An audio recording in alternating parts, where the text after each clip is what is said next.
जमील शेख यांचं कुटुंबीय जे आहे ते विरोधी पक्षनेते अंबादास दानवेंना सुद्धा भेटलं। तुम्ही हा मुद्दा आता पावसाळी अधिवेशनाच्या निमित्ताने घेणार आहात। 5 वर्ष ते असं आहे की मी नाही, त्या कुटुंबाचं कौतुक करायला पाहिजे। पैसे नाहीत, घरात करता पुरुष नाही। एक म्हणजे आपल्या पतीची हत्या झाली आहे। जेव्हा पतीची हत्या झाली तेव्हा पोरी 5 आणि 7 वर्षाच्या होत्या। त्या पोरींनी आपल्याला आईला रडताना बघितले, रडताना दिवस रात्र। आज त्या पोरी मोठ्या झाल्या आहेत आणि ह्या सगळ्या प्रेरणा या संतोष देशमुखच्या पोरीकडनं येतात। ती कशी लढली आपल्या बापासाठी, तशा ह्या पोरी उभ्या राहतील ना। आता आपल्या आईला रडताना बघितलंय, आपल्या बापाचा निश्चल मृतदेह आपल्या डोळ्यासमोर बघितलाय। आज त्यांच्या मनाला कुठेतरी ती यातना होतच असतील ना की मेरे बाप को जिसने मारा वो कौन है। माझा काही नाही त्याच्यात रोल। 5 वर्ष मी एक शब्दही बोललो नाही, एक शब्द। पण त्या कुटुंबाचं, त्यांच्यात जी हिम्मत आहे, 5 वर्ष कोणाचीही मदत न घेता, कोणाच्याही आश्रयाला न जाता, कुठलाही राजकीय नेत्याचा हात न पकडता त्यांनी आपल्या पतीची लढाई, आपल्या बापाची लढाई चालू ठेवली आणि अजूनही लढतायत।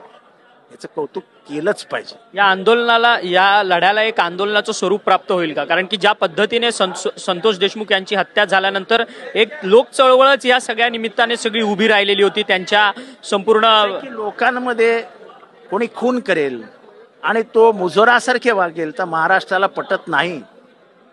संतोष देशमुखच्या खटल्यात तेच झालं। जे वागणं वाल्मिक कराडचं होतं, पोलीस ज्या प्रकाराने त्याला साथ देत होते, त्याच्या विरोधात महाराष्ट्रात राग निर्माण झाला। याही प्रकरणात असंच दिसतंय की पोलिसांचा कुठे ना कुठे या प्रकरण दाबण्यामध्ये हात आहे आणि पोलिसांच्या भूमिकेमुळे एका गरीब कुटुंब आपण उद्ध्वस्त होताना बघतो।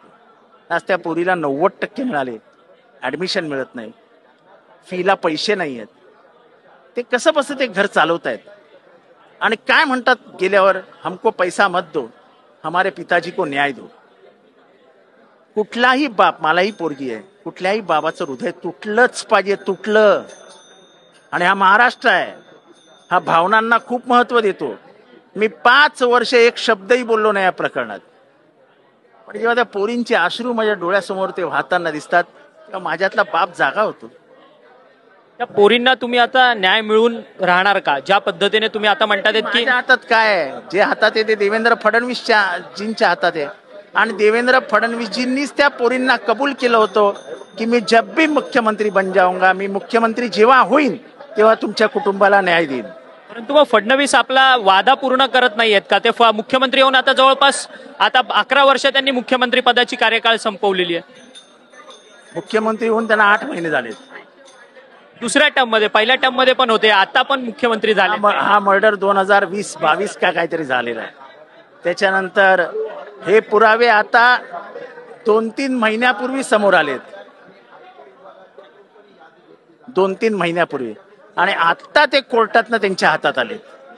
हे सगळे पुरावे बघितल्यानंतर खरं तर पोलिसांनी त्वरित कारवाई करायला पाहिजे। एखाद्या आरोपीने पकडल्यानंतर 24 तासात कबूल करणं की हा खून मी केला आणि हा यांनी करायला सांगितला, याच्या एवढा मोठा पुरावा कुठला असू शकतो? आणि कोर्टात जाऊन त्यांनी सांगणं की हो यांनी मला सांगितलं करायला, ह्याच्यापेक्षा मोठा पुरावा असू शकत नाही।